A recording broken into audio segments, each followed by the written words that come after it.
नमस्कार मित्रों, IT and DV के मॉड्यूल सी के क्विक रिवीजन सेशन में आपका स्वागत है।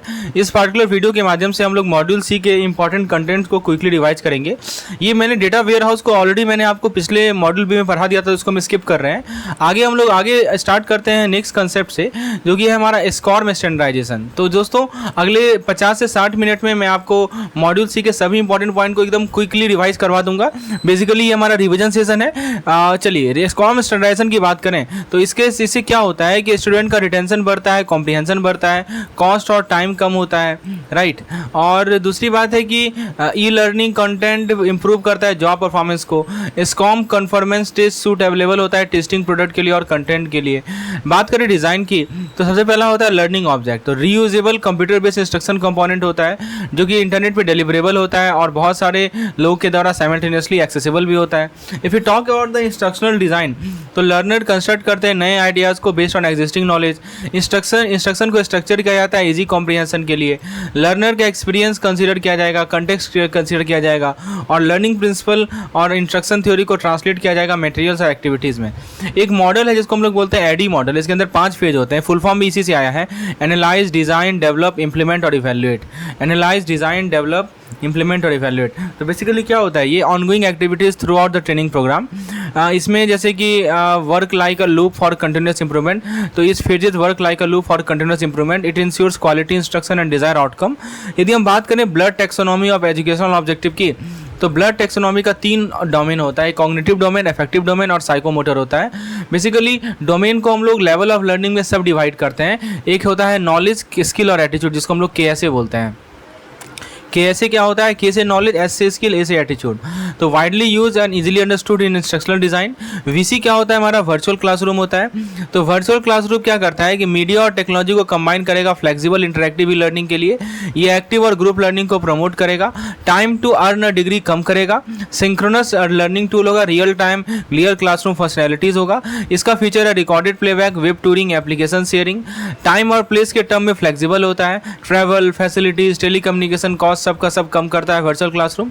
VC के फीचर्स की बात करें तो पहला फीचर आता है हमारा वॉइस कॉन्फ्रेंसिंग। वॉइस कॉन्फ्रेंसिंग में हम लोग स्टूडेंट के क्वेरी को मैनेज करते हैं। दूसरा आता है वीडियो कॉन्फ्रेंसिंग, यानी रियल टाइम विजुअल मिलता है इंस्ट्रक्टर का और पार्टिसिपेंट का। तीसरा आता है हमारा शेयर्ड व्हाइट बोर्ड, यानी कोलैबोरेटिव मार्कअप सेव्ड होता है जो कि बाद में हम यूज कर सकते हैं। फिर लाइव प्रेजेंटेशन टूल और एप्लीकेशन शेयरिंग। तो ये सभी live voting, web safari for synchronous. याद रखिए ये वेब सफारी का यूज किया जाता है सिंक्रोनस वेब टूर के लिए। ब्रेकआउट टीम रूम होती है टीम इंडिविजुअल एक्सरसाइज के लिए। फिर live discussion, collaboration, review past material, scalable for global participation, eliminate need for physical classroom. देखिए कोविड-19 पैंडमिक के कारण क्या हुआ, ऑनलाइन लर्निंग ग्रोथ बढ़ा। Mobile learning, video learning, ramification, gamification और फिर कर रहा है interactive content creation, order ring.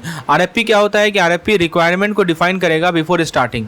4 stages होते हैं RFP के। पहला होता है सेटअप, कॉन्ट्रैक्ट, ऑपरेशन और ट्रांजिशन आउट। तो इसका फोकस होता है सेटअप पे और कॉन्ट्रैक्ट स्टेजेस पे, स्मूथ ऑपरेशन के लिए और ट्रांजिशन आउट के लिए। RFP का स्टेज होता है call for tender, evaluation, shortlist, negotiation, understanding, deliverable, service level, metric, cost, legal operation, phase out.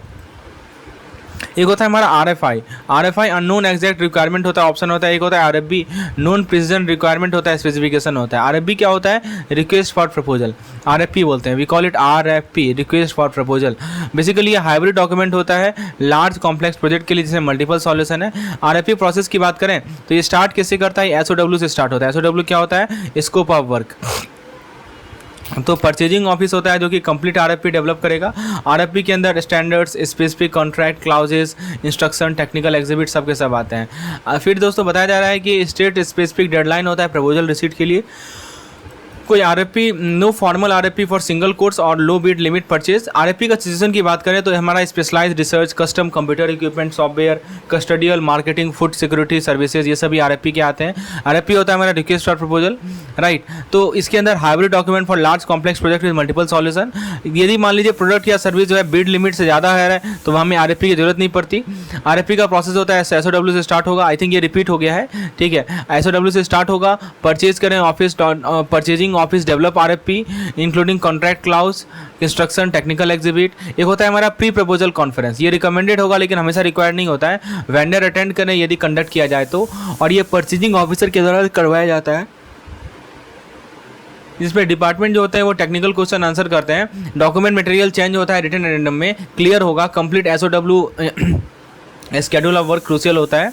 RFP का कंपोनेंट होता है introduction, task description, constraint, personnel requirement, organisation responsibility, special condition, evaluation criteria. एक है हमारा CVS outsourcing domain, जैसे hardware, network, database, application, help desk, call centre, branch desktop, peripheral, security operational, call centre, database. यदि हम बात करें proposal process की, तो public opening 2 to 4 week, post conference के बाद 2 से 4 वीक तक पब्लिक ओपनिंग रहता है। लेट प्रपोजल को एक्सक्लूड किया जाता है। ये रिस्पॉन्सिबल होगा और रेस्पॉन्सिव होगा, डिफेंसिव अवार्ड रहेगा क्लियर क्राइटेरिया के साथ। यदि हम बात करें इवैल्यूएशन क्राइटेरिया की, if you talk about the evaluation criteria, तो सबसे पहला चीज़ है कि performance and safety record is the first thing, experience, proposal quality, pricing this second thing, explicit cost format, defined deliverable for cost comparison, this are the point. If you talk about the vendor communication, तो vendor communication approve किया जाएगा purchasing agent के द्वारा। हमेशा recommended किया जाता है कि राइटिंग में होना चाहिए और इवैल्यूएशन क्राइटेरिया को एड्रेस करे। ये कि इवैल्यूएशन मैट्रिक्स के रूप में काम करेगा प्रपोजल के लिए। जितने भी नॉन रिस्पॉन्सिव प्रपोजल हैं उसे रिजेक्ट कीजिए, जो नए RFP है, रिक्वेस्ट और प्रपोजल है, उसे इशू कीजिए।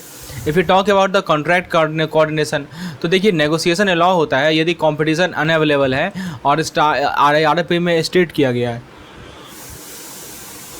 तो यदि RFP में रिक्वेस्ट और प्रपोजल में स्टेट किया है कंपटीशन नहीं है, तो नेगोशिएशन वहाँ पे अलाउड है। आप वेंडर परफॉर्मेंस को मॉनिटर कीजिए प्रोजेक्ट कोऑर्डिनेटर के माध्यम से। फिर आप इसमें एक और पॉइंट कर रहा है कि रेगुलर और अनस्केड्यूल इंस्पेक्शन, कंप्लेन सर्वे एक्सेट्रा, राइट। तो ये सब चीज़ देखना है। एक होता है हमारा SL है। SLA क्या होता है? Service level agreement. तो बेसिकली एक तरफ होते हैं हमारे सर्विस प्रोवाइडर और एक तरफ होते हैं हमारे कस्टमर, दोनों के बीच का जो कॉन्ट्रैक्ट होता है उसको हम लोग SLA बोलते हैं, राइट। तो ये सभी हमें ध्यान रखना है, SLA होता क्या है। उसके बाद दोस्तों ये हमारा कस्टमर के एक्सपेक्टेशन को इस्टेब्लिश करना और उसे मैनेज करना, दो चीज़ें हमारे आती हैं SLA के अंदर, राइट। तो knowledge discuss the next point that we have. Next point क्या है हमारा कि SLA के बारे में ओवरव्यू बताया जा रहा है कि ये हमारे प्रोडक्टिविटी और सर्विस क्वालिटी के रिगार्डिंग मेजर प्रोवाइड करेगा, राइट। ये इंश्योर करता है कि आउटसोर्स वेंडर जो है बिजनेस और टेक्नोलॉजी सर्विस को मीट करें, टेक्नोलॉजी सर्विस के लेवल को मीट करें, प्रोडक्टिविटी बढ़ाएगा, फ्लेक्सिबिलिटी बढ़ाएगा, स्टैंडर्डाइजेशन और कैपेसिटी बढ़ाएगा।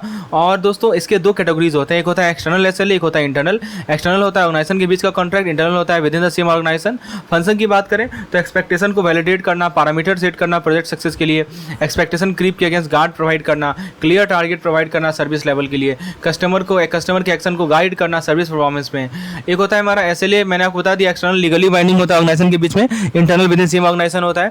बेनिफिट क्या होता है SLA का? मेजरेबल है, इन्फोर्सेबल एग्रीमेंट होता है। गोल क्या है? Performance, productivity, flexibility, availability, standardisation, ये सभी गोल्स होते हैं, ठीक है। तो ये सभी इसके गोल्स आपको बताना चाहिए, इनका बेनिफिट क्या है, गोल्स क्या है। फंक्शन मैंने आपको बता ही दिया, ठीक है। आई थिंक ये बार बार रिपीट हो गया, इसको मैं स्किप कर रहा हूँ। SLA का प्रोसेस की बात करते हैं। तो पहला होता है कमिटमेंट, यानी कि रूल्स एंड रिस्पॉन्सिबिलिटी को समझना, SLA की अप्रोप्रिएटनेस को एसेस करना, मैनेजमेंट के कमिटमेंट को लेना, एक कैपेबल टीम को असेंबल करना और सेलेक्टेड एरिया में रोल आउट करना। ये तो कमिटमेंट की बात होगी। फिर आता है प्रिपरेशन, यानी assess provider assess realistic service level, customer defined needs and priority, verify current working situation. तो SLA के बारे में बताया जा रहा है। SLA को स्ट्रक्चर कैसे करें? तो देखिए कमिटमेंट, प्रिपरेशन, नेगोशिएशन, ये तीन चीज़ याद रखिए। पहले कमिटमेंट होगा, यानी रूल्स को समझना, SLA को एसेस करना, कमिटमेंट लेना। प्रिपरेशन मतलब कि सर्विस लेवल एसेस करना, नीड्स डिफाइन करना, कॉन्फ़िगरेशन वेरीफाई करना। और नेगोशिएशन का मतलब होता है कि फीडबैक गैदर करना, मॉनिटरिंग प्लान करना, KPI ड्राफ्ट करना। स्ट्रक्चरिंग की बात करें तो पहला आएगा प्रोसेस, फिर आएगा चेंज मैनेजमेंट। चलिए, तो प्रोसेस में क्या होता है कि एप्लीकेशन एसेस करना, IT initiative, process, baseline level, ये सभी हमारे प्रोसेस के अंदर आते हैं। और चेंज मैनेजमेंट के अंदर हमारा जो डॉक्यूमेंटेड प्रोसेस है उसको फॉलो करना होता है।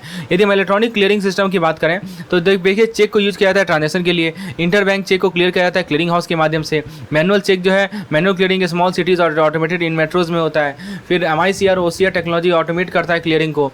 MICR OTS और OCR और CTS क्या होता है? बेसिकली एक ऐसे चेक्स होते हैं जो कि स्पेसिफिक इनकोडिंग स्टैंडर्ड को अडेयर करते हैं। दो वाइड बैंड होता है encoding with magnetic ink, band clear होना चाहिए प्रॉपर प्रोसेसिंग के लिए। यदि हम बात करें चेक हैंडलिंग की तो पहला होता है MICR चेक, कोई फोल्ड या टैब नहीं होना चाहिए। लोअर बैंड में चेक नंबर सेंटर को ट्रांजेक्शन कोड अमाउंट रहेगा, pre printed cheque number centre को ट्रांजेक्शन कोड रहेगा।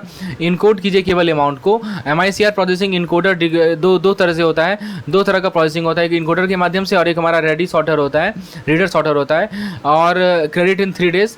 फिर दोस्तों OCR और CTS की बात करें तो OCR में कोई मैनुअल इनकोडिंग नहीं होगा, बैंक एजुकेट करती है OCR के लिए। और CTS जो होता है हमारा इलेक्ट्रॉनिक इमेज होता है क्लियरिंग हाउस को पेई ब्रांच इमेज वेरीफाई करेगी और लो वैल्यू और हाई वॉल्यूम चेक के लिए इसका यूज होता है। सीटीएस और पॉजिटिव पे की बात करें तो सीटीएस जो है 2008 से इंप्लीमेंट किया गया। सीटीएस 2020 चेक की बात करें तो इमेज फ्रेंडली है, सिक्योरिटी बढ़ गया है। केवल सीटीएस 2010 चेक को ही इशू करना है। सीटीएस मैंडेटरी हो चुका है सितंबर 2021 से। सीटीएस का बेनिफिट है कि क्लियरिंग फास्ट होता है, वेरिफिकेशन में अच्छा होता है, सर्विस इंप्रूव होता है। पॉजिटिव पे की बात करें तो आपको चेक डिटेल को रिकन्फर्म करना है। पॉजिटिव पे जनवरी 2021 से स्टार्ट हो चुका है, इफेक्टिव हो चुका है। यदि हम डेबिट क्लियरिंग की बात करें, डेबिट क्लियरिंग में क्या होता है कि रेगुलर पेमेंट होता है बैंक अकाउंट डेबिट ऑथराइजेशन के माध्यम से। सर्विस प्रोवाइडर जो है डेबिट ऑथराइजेशन प्रोवाइडर ये सबमिट करते हैं।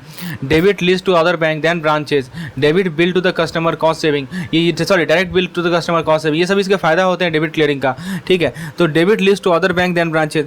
क्रेडिट क्लियरिंग की बात करें तो यहाँ पे शेयर होल्डर या इन्वेस्टर को पेमेंट किया जाता है, स्मॉलर अमाउंट होता है, राइट, और यहाँ पे पीरियोडिक पेमेंट होता है। तो डेबिट क्लियरिंग क्रेडिट क्लियरिंग में डिफरेंस क्लियर होना चाहिए। क्रेडिट क्लियरिंग की बात करें तो company letter of authority obtain करती है इलेक्ट्रॉनिक पेमेंट के लिए।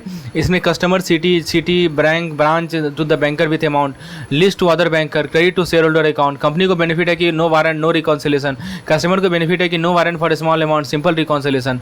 बैंक को बेनिफिट है कि कोई वारंट का प्रोसेसिंग नहीं होता है, इलेक्ट्रॉनिक लिस्ट से आसान होता है। तो ये देखिए क्रेडिट क्लियरिंग की बात हो रही है यहाँ पे, और इससे पहले हमने डेबिट क्लियरिंग की बात की। बात करें आरटीजीएस की, लार्ज वैल्यू फंड ट्रांसफर के लिए हम लोग आरटीजीएस का यूज करते हैं। ये हमारे सेटलमेंट रिस्क को कम करता है। सेटलमेंट रिस्क को बहुत इंपॉर्टेंट पॉइंट है, ये सेटलमेंट रिस्क को कम करता है, याद रखिएगा। और दूसरी बात है कि net versus gross settlement system होता है। आरटीजीएस हमारा कंटिन्यूस रियल टाइम सेटलमेंट होता है। तो देखिए आरटीजीएस सिस्टम जो है यहाँ पे सेटलमेंट और सिस्टमेटिक रिस्क को लिमिट करेगा। बेसिस होता है डीवीपी डिलीवरी वर्सेस पेमेंट का, और नेट वर्सेस ग्रॉस सेटलमेंट होगा। नेट होगा end of day net settlement, और ग्रॉस होता है ट्रांजेक्शन बाय ट्रांजेक्शन सेटलमेंट को ग्रॉस बोलते हैं। उसके बाद हमारा designated time versus real time settlement होता है, ये चीज़ ध्यान रखना है। और नेक्स्ट पॉइंट है हमारा कि देखिए एक यहाँ पॉइंट बताया जा रहा है कि इंट्राडे फाइनलिटी, जिसमें वो इंस्टेंट कंफर्मेशन मिल जाता है। सेंट्रल बैंक और प्राइवेट बैंक सेक्टर सिस्टम की बात करें तो सेंट्रल बैंक जो है खुद का ऑन ऑपरेट सेटल करती है, प्राइवेट बैंक के द्वारा प्राइवेट सेक्टर के द्वारा ऑन ऑपरेट किया जाता है, सेंट्रल बैंक सेटल करती है। G10 कंट्री में मोस्टली सेंट्रल बैंकिंग सिस्टम है। और फिर आरटीजीएस के बारे में आपको बता ही दिया। आरटीजीएस के इंटरलिस्ट की बात करें तो हमारा देखिए डीएनएस और सिक्योरिटीज डीपी आरटीजीएस से लिंक होता है। अब देखिए आरटीजीएस को कौन से आईएसओ में लिखा गया है, तो आईएसओ 20022 याद रखिएगा, एडवांस लिक्विडिटी एफिशिएंसी है। जो नया आरटीजीएस है उसको आईएसओ 20022 में स्केलेबल है, मल्टीपल एक्सेस ऑप्शन मिलता है। न्यू आरटीजीएस को एसेस किया जाता है CPSS IOSCO principle. Old RTGS को फेज आउट किया जाएगा। आरटीजीएस का मिनिमम अमाउंट 2 लाख का होता है। आरटीजीएस जो है आरटीजीएस चार्ज वेव करती है सिंस जुलाई 2019। मैक्सिमम बैलेंस चार्ज जो है वो कितना है, 50 रुपीज़ है। फिर नेफ्ट की बात कर लेते हैं। तो दोस्तों नेफ्ट में क्या है कि RBI electronic fund transfer maintain करती है नेफ्ट के रिगार्डिंग। उसके बाद 1-to-1 ट्रांसफर होता है ब्रांचेस के बीच में। यहाँ पे बैच सेटलमेंट होता है, नेफ्ट इनेबल ब्रांच की रिक्वायरमेंट होती है। इंडो नेपाल ट्रांसफर होता है इंडो नेपाल रेमिटेंस फैसिलिटी के माध्यम से।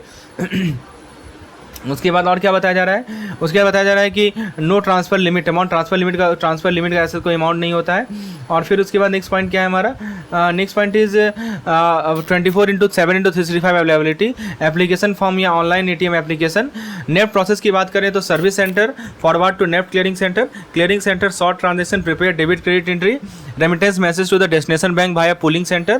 ठीक है, ये देखिए प्रोसेस समझिए। सर्विस सेंटर जो है नेफ्ट क्लियरिंग सेंटर को फॉरवर्ड करेगा, क्लियरिंग सेंटर ट्रांजेक्शन को सॉर्ट करेगा और डेबिट क्रेडिट एंट्री प्रिपेयर करेगा। रेमिटेंस मैसेज भेजेगा डेस्टिनेशन बैंक को पुलिंग सेंटर के माध्यम से, और डेस्टिनेशन बैंक जो है बेनिफिशियरी अकाउंट को क्रेडिट कर लेगा। आईएफएससी आइडेंटिफाई करता है बैंक ब्रांच को रूटिंग के माध्यम रूटिंग के लिए। ट्रैकिंग नेफ्ट की बात करें तो दोस्तों आपको यूनिक ट्रांजेक्शन रेफरेंस नंबर देना पड़ेगा। ऑरिजिनेटिंग बैंक सीएफसी जो है ट्रांजेक्शन स्टेटस ट्रैक कर सकती है।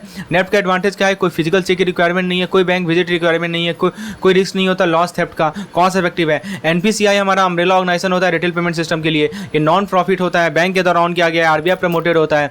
यूपीआई और रुपए का इसके द्वारा डेवलप किया गया, रुपए वाइडली एक्सेप्टेड होता है। एनपीसीआई के सब्सिडी की बात करें तो एक एनआईपीएल है। एनआईपीएल हमारा इसका फोकस होता है रुपए और यूपीआई को इंटरनेशनलाइज करने के लिए। और एनबीबीएल होता है हमारा business to customer consumer bill payment के लिए। एनपीसीआई का सर्विस है AEPS Aadhaar based banking transaction at micro ATM. एक होता है बीबीपीएस यानी one stop bill payment payment ecosystem, एक होता है भारत क्यूआर, कॉमन क्यूआर होता है पेमेंट के लिए, रुपए contactless, tap and go payment, FASTag होता है हमारा इलेक्ट्रॉनिक टोल कलेक्शन, ये सब के सब हमारे एनपीसीआई के सर्विसेज हैं।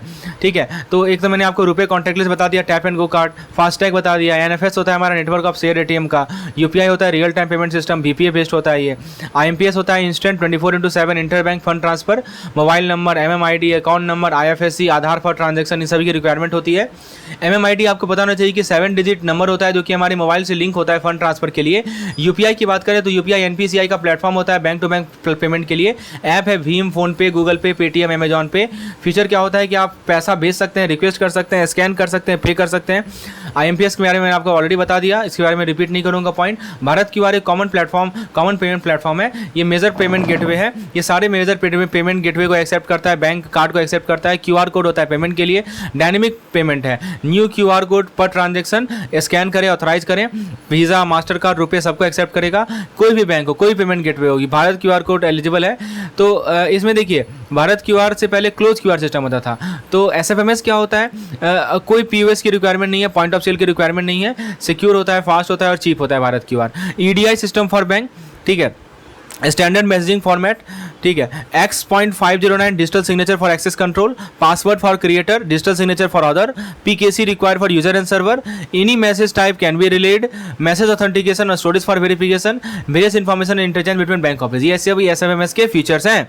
ठीक है, स्टैंडर्ड मैसेज फॉर्मेट आप देख सकते हैं। क्रेडिट कार्ड की बात करें तो वीजा और मास्टर कार्ड इसका एग्जाम्पल है। Revolving consumer loan with limit, partial या फुल यूज हो सकता है, पेमेंट विद इन पीरियड करना है। क्रेडिट कार्ड का प्रोसेस की बात करें तो मर्चेंट जो है कार्ड के एक्सेप्टेंस को डिस्प्ले करेगा, स्लिप या सेल ड्राफ्ट को चार्ज करेगा 3 कॉपीज़ में। कार्ड होल्डर जो है स्लिप को साइन करेंगे, एक कॉपी कार्ड होल्डर को, एक बैंक को, एक मर्चेंट को दिया जाएगा। मर्चेंट जो है, मर्चेंट का एक्वायरर बैंक के साथ एग्रीमेंट होता है। एक्वायरर जो है मर्चेंट को कमीशन, मर्चेंट एक्वायरर पे merchant less commission claim from issuer. बात करें हम लोग मर्चेंट और कार्ड होल्डर एक्सपेक्ट की, तो मर्चेंट का डिस्क्रिप्शन होता है card acceptance with in the limit, card holder का क्रेडिट लिमिट होता है जो कि मंथली बिलिंग के फॉर्म में होता है। ठीक है, फुल बिल पेमेंट पे लिमिट को रिस्टोर कर दिया जाता है। होस्ट कार्ड की बात करें तो लोस्ट या स्टोलन या डिफॉल्टिंग कार्ड होस्ट कार्ड होता है। ट्रांजैक्शन पेमेंट प्रोसेस की बात करें तो इशूअर ट्रांजैक्शन स्टेटमेंट भेजेगा, फुल या पार्सल पेमेंट होगा, पार्सल पेमेंट पे इंटरेस्ट लगेगा, एक्वायरर मर्चेंट को पे करेगा। ये सब I think we have discuss it. Credit card consumer loan revolving credit की तरह होता है। डेबिट कार्ड हमारा अपना फंड का एक्सेस मिलता है हमें, जो कि डिपॉजिट अकाउंट से लिंक होता है। स्मार्ट कार्ड की बात करें तो प्लास्टिक कार्ड जो है एम्बेडेड चिप के साथ स्टोरिंग और प्रोसेसिंग इन्फॉर्मेशन को प्रोसेस करने के लिए जो यूज होता है उसको स्मार्ट कार्ड बोलते हैं। एक होता है हमारा मैग्नेटिक स्ट्राइप और एक होता है smart card. Magnetic stripe 4 track का होता है, लिमिटेड डेटा होता है। स्मार्ट कार्ड हमारा लार्ज डेटा स्टोरेज होता है, कैलकुलेशन के लिए यूज किया जाता है। एक होता है रिलोडेबल वर्सेज डिस्पोजेबल डेटा, एक होता है close versus open system card. Contactless smart card की बात करें तो embedded antenna, communicate with the reader. Application की बात करें तो phone payment, bus ticketing, value loaded, reduce with usage. Cost कितना होता है कॉन्टैक्टलेस कार्ड का, तो कॉस्ट जो है वेरी करता है 40 रुपये से 50 रुपये, 250 रुपये तक होता है। स्मार्ट कार्ड ऑनलाइन या ऑफलाइन वैलिडेशन के लिए होता है, बायोमेट्रिक। बहुत सारे कार्ड के टाइप होते हैं, टोकनाइज होता है। और एटीएम को अपग्रेड किया जाता है ईवीएम चिप और पिन के लिए, जो कि मैक्सटिप डेटा को प्रोसेस करते हैं। एक होता है सीवीवी। 3 या 4 डिजिट का कोड होता है कार्ड पोजीशन के लिए, कार्ड पोजीशन का प्रूफ होता है सीवीवी, पिन से अलग होता है, ऑनलाइन फ्रॉड को कम करता है। इसको सीएससी या सीवीवी2 भी बोलते हैं। CVC1 होता है कार्ड प्रेजेंट के लिए, CVV2 होता है कार्ड नॉट प्रेजेंट के लिए। रुपये आपको पता होगा भारत का डोमेस्टिक कार्ड स्कीम है, ये रिड्यूस करता है फॉरेन गेटवे पे रिलायंस, ये फैसिलिटेट करता है इलेक्ट्रॉनिक पेमेंट को। तो रुपये का एक्सपेंशन की बात करें तो सभी एटीएम पे एनएफएस के माध्यम से ये एक्सेप्ट किया जाता है। लार्ज एटीएम और पीओएस नेटवर्क है भारत में। 10,000 ई कॉमर्स साइट पे दोस्तों एक्सेप्टेबल है और सर्टिफाइड किया गया है 29 major bank for POS. NCMC card transit के लिए होता है, जो कि बैंक इशू करती है रुपये प्लेटफॉर्म पे। पेमेंट गेटवे की बात करें तो ऑनलाइन प्लेटफॉर्म होता है सिक्योर ट्रांजेक्शन के लिए, जिसमें हम लोग वेरीफाई करेंगे, डिलीट करेंगे, डिक्लाइन करेंगे ट्रांजेक्शन को। ऑनलाइन स्टोर के लिए बहुत जरूरी है। यदि हम बात करें ई कॉमर्स ट्रांजेक्शन सेटअप की, तो ई कॉमर्स जो है परचेज डिटेल भेजता है पेमेंट गेटवे को, पेमेंट गेटवे ट्रांजेक्शन फॉरवर्ड करेगा सेलर बैंक को, सेलर बैंक फॉरवर्ड करेगा इन्फो को कार्ड इशूइंग बैंक को ऑथराइजेशन के लिए, इशूइंग बैंक वेरीफाई करेगा कार्ड डिटेल और approve fund deposited to the merchant account. Payment gateway जो है वापस ट्रांजेक्शन डिटेल और रिस्पांस भेजता है ई कॉमर्स एंटिटी को। ऐसे होता है। ऑनलाइन ट्रांजेक्शन सिक्योरिटी के लिए दोस्तों SSL होता है। SSL क्या होता है? SSL होता है हमारा symmetric and asymmetric cryptography. SSL होता है encrypted link between server and borrower, और SSL होता है website authentication and data protection, right. तो अब देखिए, एक होता है SSL क्या होता है? आप ऑनलाइन ट्रांजेक्शन को, वेबसाइट को SSL सर्टिफिकेशन से बनाइए। TSL ने SSL को रिप्लेस किया as a more secure option. ATM की बात करें तो बैंकिंग सर्विस 24/7 एक्सेस। वाइट लेवल ATM जो है नॉन बैंक अकाउंट होता है। POS टर्मिनल की बात करें तो cashless society prospect, software and hardware for card payment, very in size and cost, read card info, cheque fund, transfer fund, record transaction, इस तरह POS काम करता है, ठीक है। मोबाइल पेमेंट और EFT POS की बात करें तो मोबाइल पेमेंट में आपके पास एंड्रॉइड पे और एप्पल पे है। NFC इनेबल डिवाइस होता है ताकि मेन स्ट्रीम अडॉप्ट कर सकें। EFT POS क्या होता है? Electronic payment system at point of sale. ये ऑस्ट्रेलिया न्यूजीलैंड में पॉपुलर है। यदि हम बात करें कार्ड टोकनाइजेशन की, तो देखिए RBI ने मैंडेट किया है tokenisation for online transaction from 1 July 2022। Card network responsible होंगे टोकनाइजेशन सर्विस के लिए। मर्चेंट जो है सेंसिटिव कार्ड डेटा को स्टोर नहीं कर सकता। स्टोर्ड कार्ड डेटा का डिलीशन हो जाएगा सेलर के द्वारा। इन्हांस सिक्योरिटी दिया गया है कस्टमर के फाइनेंशियल इन्फॉर्मेशन के लिए। टोकन एक्चुअल कार्ड डिटेल को रिप्लेस करेगा with a unique code. Tokenisation एक डेटाबेस सिस्टम बना गया है सिक्योरिटी के लिए। ई बिजनेस की बात करें तो एक होता है हमारा डायमेंशन 3 होता है, electronic sharing of business in मतलब पार्टनर के बीच में बिजनेस को शेयर करना, इसको हम लोग ई बिजनेस बोलते हैं। इसका 3 पार्ट होता है, SCM, CRM और ई-कॉमर्स। SCM हमारा procurement, inventory, forecasting, warehousing, logistics से रिलेटेड होता है। SCM का बेनिफिट ये है कि lower cost, improve satisfaction, productivity, competition. CRM हमारा customer self service, personalise offer, anticipating need. E business के डायमेंशन की बात करें तो दोस्तों ई कॉमर्स की बात करें तो e commerce online product service presentation, ordering, payment, integration with order entity. E commerce का कैटेगरी B2B, B2C होता है। इसका standard OBI, JEPI, OFX, OTP और CFR होता है। यहाँ पे गुड्स या सर्विस को इलेक्ट्रॉनिकली एक्सचेंज किया जाएगा। इलेक्ट्रॉनिक कॉमर्स के अंदर faster customise product service delivery होता है। एक्सपेंडेड मार्केट स्पेस होता है जहाँ पे मिनिमल रिसोर्सेज होते हैं। यदि हम बात करें जस्ट इन टाइम प्रोडक्शन के, JIT प्रोडक्शन और पेमेंट होता है ई कॉमर्स के माध्यम से। 9 की एक्टिविटीज़ होते हैं, advertising, negotiation, ordering, billing, payment, distribution, accounting, customer service, info promise processing. यदि हम बात करें इसके एक्टिविटीज़ की तो पहले डिस्ट्रीब्यूट किया जाएगा, रिसीट लिया जाएगा, अकाउंटिंग होगा, कस्टमर इन्फो होगा और मैंने इन्फॉर्मेशन एंड नॉलेज प्रोसेसिंग होगा। यदि हम बात करें ई कॉमर्स ट्रेंड का भारत में, तो ई कॉमर्स ट्रेंड का कैसा है? ये कनेक्टिविटी बढ़ा है, मेजर यूजेज 15 से लेकर 34 साल का है। मोबाइल शॉपिंग जो है 13% ट्रांजेक्शन मोबाइल शॉपिंग से हो रहा है। Tier 2 Tier 3 सिटी में एक्सपेंड हो चुका है, right. These are the points. E commerce building block की बात करें तो अनस्ट्रक्चर और structure info, account, transaction, record, agent, object, decision model. Digital object क्या होता है कि यहाँ पे बिट्स का जो ऑर्डर सीक्वेंस होता है उसको डिजिटल मॉडल बोलते हैं। फिर application independent access and specification. फिर बात करें ई बैंकिंग की, ई बैंकिंग होता है internet for banking and financial transaction. Mobile payment जो है मोबाइल के माध्यम से हम पेमेंट करते हैं। बहुत सारा यूजेज है वर्ल्ड वाइड। फाइनेंशियल इंक्लूजन सबसे बेस्ट यूज है। अब देखिए मोबाइल पेमेंट मॉडल की बात करें तो एक होता है हमारा एक्वायरर सेंट्रिक, यानी मर्चेंट ट्रांजेक्शन को हैंडल करेगा। एक होगा इशूअर सेंट्रिक, यानी कस्टमर ट्रांजेक्शन को हैंडल करेगा। एक होगा बैंक सेंट्रिक, यानी बैंक पेमेंट को हैंडल करेगी। और एक होता है MNO सेंट्रिक, यानी मोबाइल नेटवर्क ऑपरेटर पेमेंट को हैंडल करेंगे। तो बहुत तरह का सेंट्रिक होता है, acquirer centric, issuer centric, bank centric और MNO सेंट्रिक। एक कंपोजिट मॉडल होता है जिसके अंदर पार्टनर कोऑपरेट करते हैं, रेवेन्यू को शेयर करते हैं, राइट। अब देखिए आगे पॉइंट है हमारा कि mobile payment versus mobile banking. तो mobile payment mask account number होता है, मोर ट्रांजेक्शन पॉसिबिलिटीज़ है, लेकिन मोबाइल बैंकिंग में हम लोग इंटरनेट का यूज़ करते हैं बैंकिंग ट्रांजेक्शन के लिए। मोबाइल पेमेंट का टाइप्स की बात करें तो एक होगा रिमोट ट्रांजेक्शन जो कि लोकेशन से इंडिपेंडेंट होगा। एक होगा प्रॉक्सिमिटी या लोकल ट्रांजेक्शन जो कि नियर पॉइंट ऑफ सेल में होगा। 4 प्राइमरी मॉडल होता है, bank centric, operative centric, collaborative और ISP। बहुत सारे नोट्स होते हैं, ट्रांजेक्शन पेमेंट मैनेजमेंट होता है, प्रॉपर्टी राइट होता है जैसे कि एप्पल पे हो गया, पेपाल हो गया एक्सेट्रा। एक होता है SMS बैंकिंग, यहाँ पे एक होता है पुल सर्विस। याद रखिए बहुत इंपॉर्टेंट है। पुल सर्विस में क्या क्या होगा? Balance inquiry, mini statement, bill payment, fund transfer, stop payment, chequebook request. एक होता है push service, low balance, check status, transaction, fraud alert, promotion. तो दोनों में डिफरेंस पूछा जाता है आपको। पुल सर्विस और पुश सर्विस में क्या क्या एग्जाम्पल यही पूछा जाता है। कन्वीनियंस और सिक्योरिटी बहुत इंपॉर्टेंट है। फिशिंग से वनरेबल होता है। सिक्योरिटी मैसेज के लिए आपको प्री रजिस्ट्रेशन चाहिए, सिक्योरिटी टोकन चाहिए। बैंकिंग अलर्ट की बात करें तो notification about bank transaction by SMS और ईमेल। नेट ट्रांजेक्शन अलर्ट हो दिया जाता है सेंडर और रिसीवर के लिए। मैंडेटरी SMS अलर्ट होता है चेक क्लियरिंग के लिए। कॉल सेंटर टेक्नोलॉजी की बात करें तो इसका पांच कैटेगरीज है, CTI, ACD, intelligent callback, IVR। तो बेसिकली एक्सेप्शनल कस्टमर सर्विस जो कि क्रूशियल होता है रिटेंशन के लिए। 5 कैटेगरीज हैं ये। Strategic plan, cost, sale, service focus सबको कंसीडर करेगा। Universal queuing, interactive video, predictive dialler, caller recording system, voice biometric, ये सब के सब कॉल सेंटर टेक्नोलॉजी के अंदर ही आते हैं।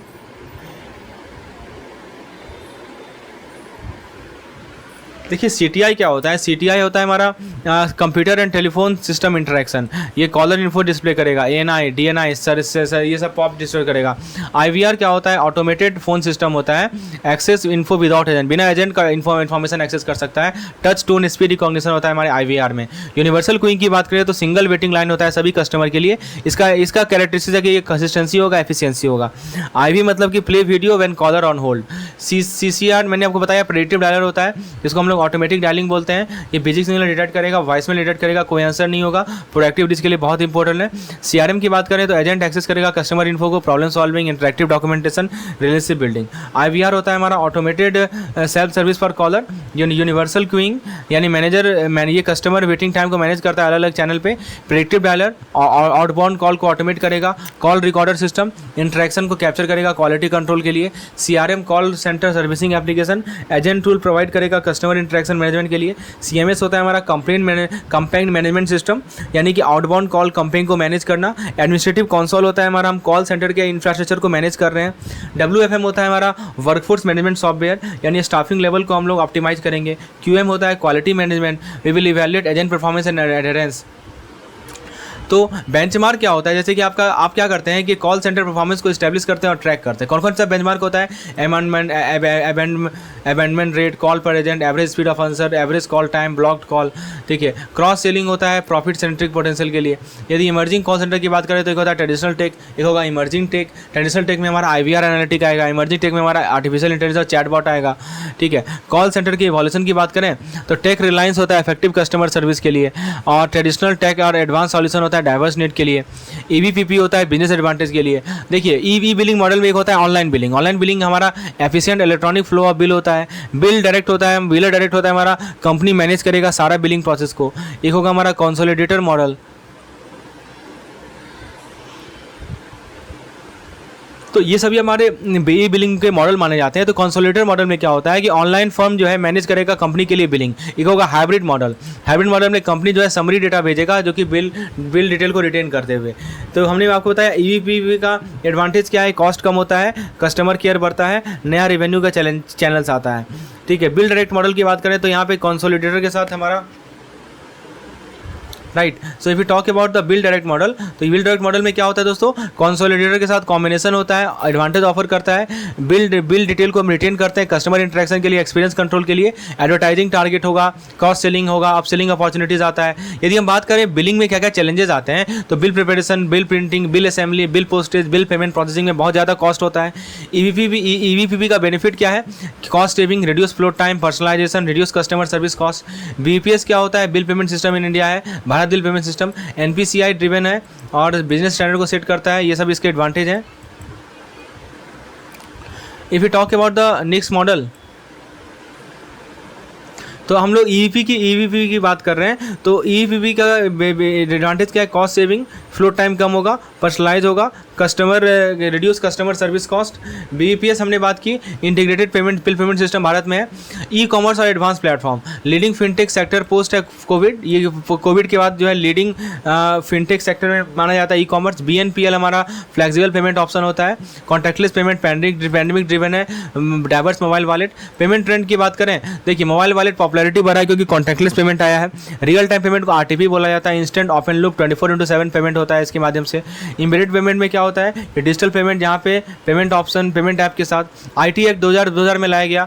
ये साइबर लॉ को कवर करता है ऑनलाइन बिजनेस सेफ्टी के लिए। ओरिजिनल एक्ट में 94 सेक्शन थे, 13 चैप्टर थे और 14 शेड्यूल थे। अमेंडमेंट 2008 और 2012 में किया गया कॉपीराइट और DRM के लिए। Legal recognition, electronic record for banking.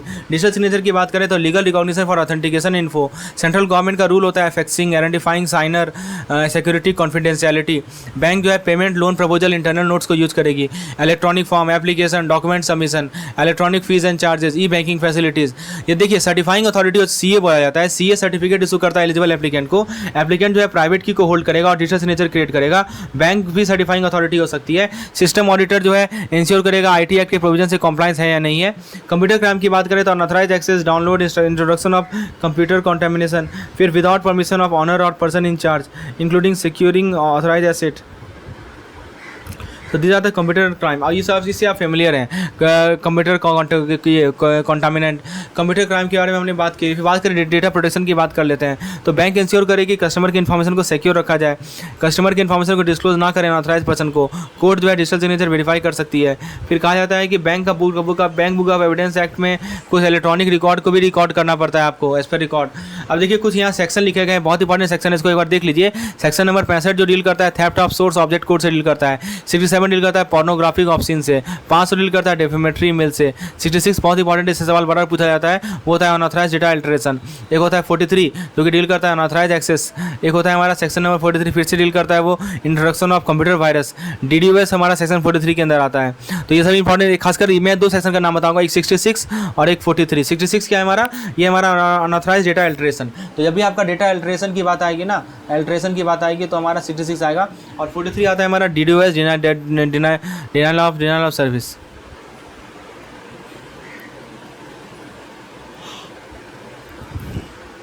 IT act का ऑफेंस क्या है, यदि आप टैंपर करेंगे कंप्यूटर सोर्स डॉक्यूमेंट के साथ तो आपको 3 साल का जुर्म इम्प्रिजनमेंट जेल होगा। और हैकिंग अप टू, यदि हैकिंग करेंगे तो 6 साल का होगा, ठीक है। हैकिंग में 3 साल का होता है, और टैंपरिंग करेंगे कंप्यूटर सोर्स डॉक्यूमेंट के साथ तो 3 साल का और 2 लाख रुपया फाइन। और हैकिंग करेंगे तो 3 साल का इम्प्रिजनमेंट और फाइन। और फिर ऑब्सक्यूर इन्फॉर्मेशन पब्लिश करेंगे तो 5 साल का जेल और first on first conviction 10 year, fine on subsequent conviction. Failure to comply with controller auditor तो 2 ईयर इम्प्रिजनमेंट फाइल। गवर्नमेंट का इंटरसेप्शन होगा, information in interest rate in national interest, attempting to gain access to protected system, imprisonment fine. 2008 में amendment 66A लाया गया, जिसके अंदर 69A, 2 तरह के एक्ट लाए गए 2008 में। अब बात करते हैं IT एक्ट के ऑफेंसेस। तो 66A जो है ना को अनकॉन्स्टिट्यूशनल डिक्लेयर किया गया है सुप्रीम कोर्ट के द्वारा। 66 से क्या कहता है, एक होता है हमारा DRM। DRM क्या होता है दोस्तों, DRM का फुल फॉर्म होता है हमारा डिजिटल